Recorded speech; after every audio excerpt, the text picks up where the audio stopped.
बड़ा पढ़ने में कमजोर था बच्चा, है ना, उसको पढ़ना अच्छा ही नहीं लगता था।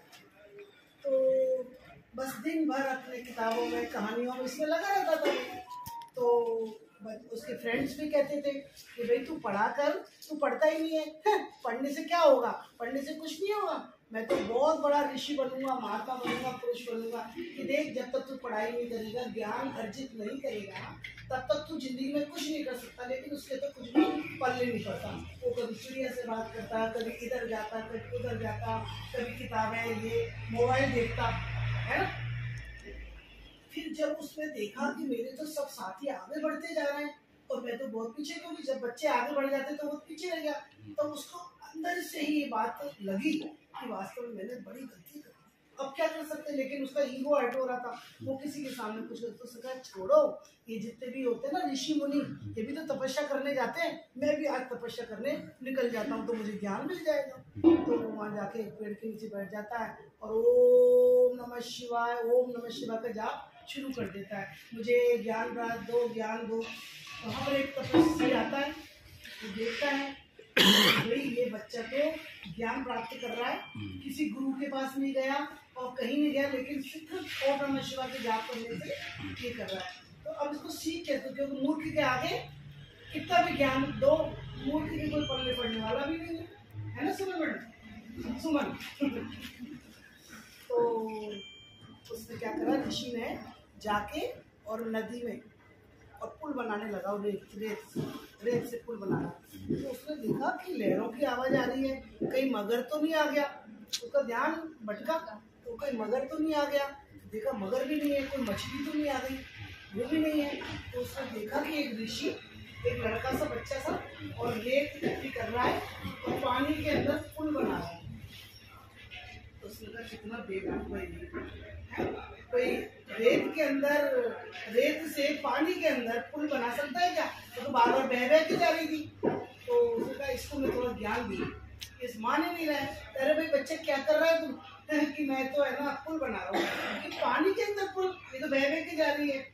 हाँ, मैं वही कर रहा हूँ जो तुम कर रहे हो। कि मैं क्या कर रहा हूँ कि जिस तरह से पानी के अंदर रेत से पुल नहीं बना सकता हूँ मैं, उसी प्रकार तुम बिना ज्ञान के विद्या अर्जन नहीं कर सकते हो।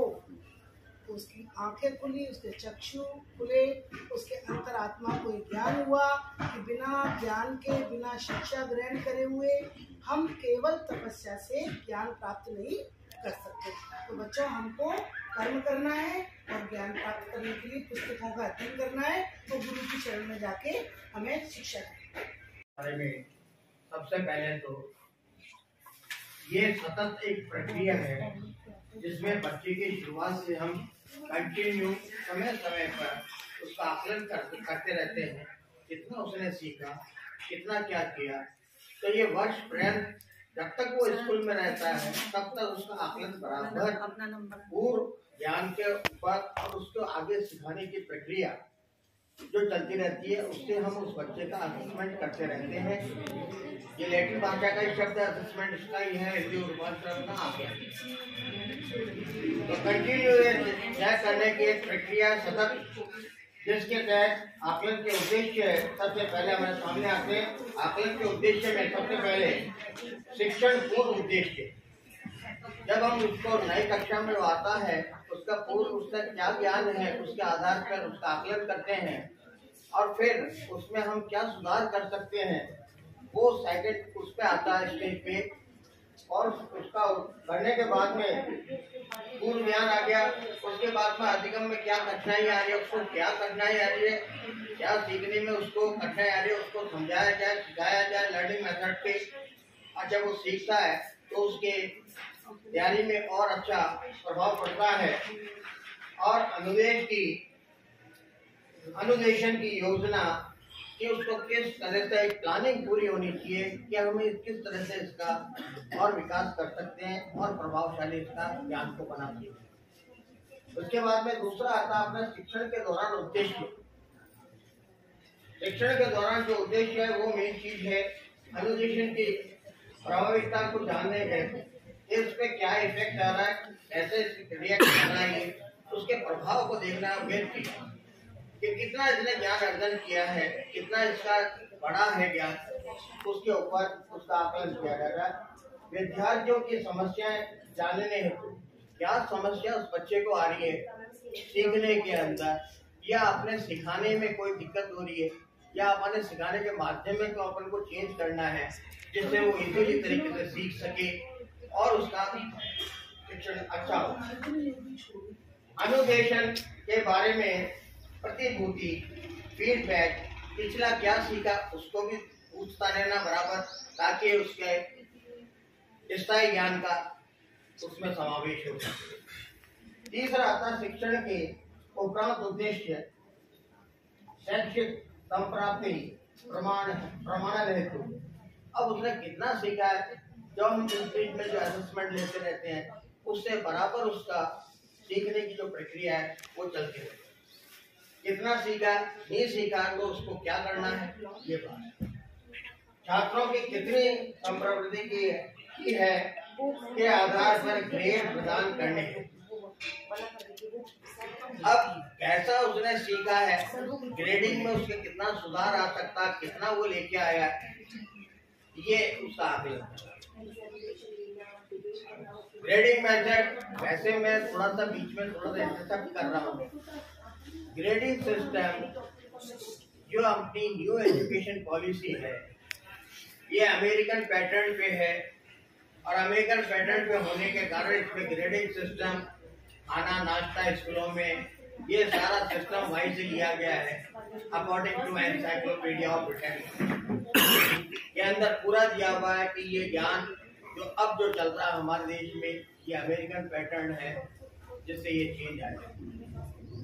आधार के अब ये शिक्षण के प्रभावशीलता जानने हेतु अब अपन को बच्चों से जितना अपन ने कराया उसका इफेक्ट क्या आया, वो कैसे प्रत्युत्तर दे रहे हैं, कैसे सीख रहे हैं, कैसे वापस आंसर दे रहे हैं, वो उसका प्रभाव अपने सामने आए जब हम सही तरह से असेसमेंट करें। Thank you. मुख्य उद्देश्य है वो आकलन से संबंधित है। अभी जो हमने पहले जो सेशन में जो समूह 1 और समूह 2 ने हमको बताया कि आकलन क्या है, इसके उद्देश्य क्या है, हम आकलन भी समझ गए, हम इसके उद्देश्यों को भी समझ गए, लेकिन अब हम समझे कैसे कि भाई हमने जो पढ़ाया, जो हमने बच्चों को सिखाया, वो सीखा या नहीं सीखा, या उसकी हम तय कैसे करें कि जो हमारा उद्देश्य जो हम लेके चल रहे थे क्लास के अंदर, वो उस उद्देश्य की पूर्ति हमें हुई या नहीं हुई। उसके लिए हमको जो आवश्यक है हमारे लिए वो है आकलन के उपकरण। ये उपकरण क्या क्या होते हैं, किस तरह से हम पता लगा सकते हैं कि सत्र पर्यंत जो हमने उद्देश्य लिए उनका हमने हासिल किया, या बच्चा कक्षा स्तर पे पहुंचा या नहीं पहुंचा। उसके लिए जैसे सबसे पहले हम चेकलिस्ट की बात करते हैं। चेकलिस्ट आप सबने देखा होगा स्कूलों में कि चेकलिस्ट में अगर एक पेज आप देखते हैं उसका, तो उसके अंदर उद्देश्य होते हैं अलग अलग, कि ये उद्देश्य उस बच्चे ने पूरा किया नहीं किया। मैं अगर इंग्लिश की बात करूँ तो लिसनिंग, स्पीकिंग, सबसे रिलेटेड अलग अलग उद्देश्य होते हैं। उन पॉइंट्स को लेके चलते हैं कि वो पॉइंट बच्चे ने अचीव किया या नहीं किया, या उस पॉइंट पे बच्चा उस पे खड़ा उतरा या नहीं उतरा, हम आगे काम करते हैं। रूब्रिक्स की हम बात करें तो ये एक मापदंड है, ये स्केल होती है, ग्रेडिंग स्केल होती है। उसमें भी सेम प्रोसेस वही है। आप ग्रेड देते हो बच्चे को कि बच्चा ए ग्रेड में आया है, बच्चा बी ग्रेड में आया, बच्चा सी ग्रेड में आया, या वो क्या कमी रह गई है। ये रूब्रिक्स में रेटिंग स्केल्स भी सेम वैसे प्रोसेस है। रेटिंग स्केल्स, रूब्रिक्स और चेकलिस्ट के तीनों लगभग सेम उसमें प्रोसेस में चलते हैं। पोर्टफोलियो की हम बात करें तो हम हर बच्चे का पोर्टफोलियो बनाते हैं, जैसे कि हम करते आए हैं। पोर्टफोलियो में शुरुआत से लेके एंड तक तो बच्चे का पूरा डेटा हमारे पास मौजूद रहता है कि बच्चा जो कार्यपत्र हम लगाते हैं वो सारे हम पोर्टफोलियो के अंदर लगाते हैं। जो हमने गतिविधियां करवाई है वो सभी पोर्टफोलियो के अंदर। पोर्टफोलियो देखा जाए तो बच्चे का एक दर्पण होता है कि बच्चे ने क्या काम, कोई भी टीचर आएगा वो उठा के पोर्टफोलियो देख सकता है कि बच्चा कैसे आगे सुधार कर रहा है, या क्या कमी आ रही है, कहाँ पे सुधार की आवश्यकता है, पोर्टफोलियो हम देख सकते हैं। प्रश्नावली भी एक तरह का उपकरण ही है। प्रश्नावली में पूरे प्रश्नों की एक श्रृंखला होती है, और वो श्रृंखला में आप बच्चों से प्रश्न पूछते हैं। प्रश्नों के प्रकार कई तरह से हो सकते हैं, और विषय के ऊपर कि हमारे प्रश्न कैसे होंगे। परीक्षा, जैसे कि हम सब जानते हैं परीक्षा तो हाँ, इसको डिस्क्राइब करने परीक्षा हम लेते आए हैं हर बच्चे की, हर हाँ मौखिक होती है, लिखित होती है, और कई प्रकार की परीक्षाओं में तो, और संचय रिकॉर्ड भी एक तरह का पोर्टफोलियो का ही एक मान लें कि हम बच्चे का रिकॉर्ड रखते हैं कि बच्चे ने उस संचय रिकॉर्ड में एक चीज और जोड़ सकते हैं कि जो कोकरिकुलर एक्टिविटी है जो हम 7 साल से कराते हैं, बच्चा कितना उसके अंदर पार्टिसिपेट कर रहा है। हाँ, सारी एक्टिविटियां जितनी भी है, अभी हमारी चल रही इनोवेटिव एक्टिविटी, तो सारे भी हम संचय रिकॉर्ड में कर सकते हैं। अनुभवजनित रिकॉर्ड, अनुभवजनित यानी कि बच्चा हम विद्यालय में ये मानते हैं कि केवल बच्चा सब्जेक्ट का ज्ञान लेने के लिए नहीं आया है, बच्चा और भी जो नैतिक मूल्य हो गए उनके, या जितने भी दूसरे जो आस्पेक्ट हैं जो हम लेके चलते हैं कि बच्चा स्कूल में आया है तो ये सारी चीजें को देख के जाएगा, या समझ के जाएगा, या अनुभव करके जाएगा, उसका भी रिकॉर्ड हम मेंटेन करते हैं। तो ये सारी चीजें आकलन के उपकरण के अंदर आती है। Thank you. व्यापक मूल्यांकन की प्रक्रिया एक महत्वपूर्ण घटक है।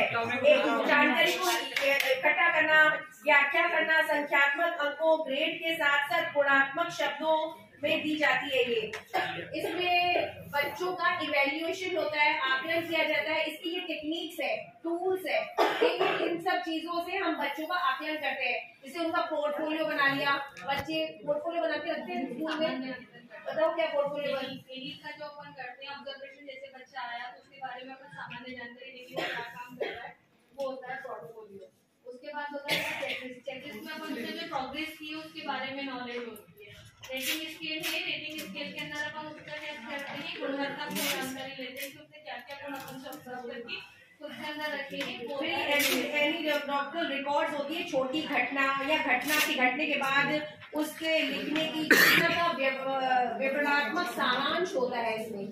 फिर रूब्रिक्स होता है, छात्रों के काम की व्याख्या और ग्रेडिंग दी जाती है इसमें कि उन्होंने काम किया तो कैसा किया है, और ग्रेड दी जाती है इसमें। और क्वेश्चन विभिन्न अलग अलग प्रकार के क्वेश्चंस पूछकर बच्चों से उनका आकलन किया जाता है। सूचना इकट्ठी की जाती है, प्रश्नावली है ये, बच्चों का समूह बनाकर उनके माध्यम से पूछकर सूचना इकट्ठी की जाती है। ऑब्जर्वेशन यानी बच्चों को अच्छी तरह ऑब्जर्व करना कि उसने अभी तक सीखा है तो क्या क्या सीखा है। फिर प्रोजेक्ट के माध्यम से प्रोजेक्ट होता है। फिर एग्जामिनेशन भी लिया जाता है, बच्चों का एग्जामिनेशन लिया जाता है, उससे आकलन करते हैं कि उन्होंने अभी तक सीखा है तो क्या किया है। फिर उनको असाइनमेंट दिया जाता है बनाने के लिए, और डिबेट होता है, फिर इंटरव्यू दिया जाता है। इससे हमको पता चलता है कि बच्चे ने अभी तक स्कूल में सीखा है तो क्या सीखा है। ये सारे टूल्स एंड टेक्निक्स है।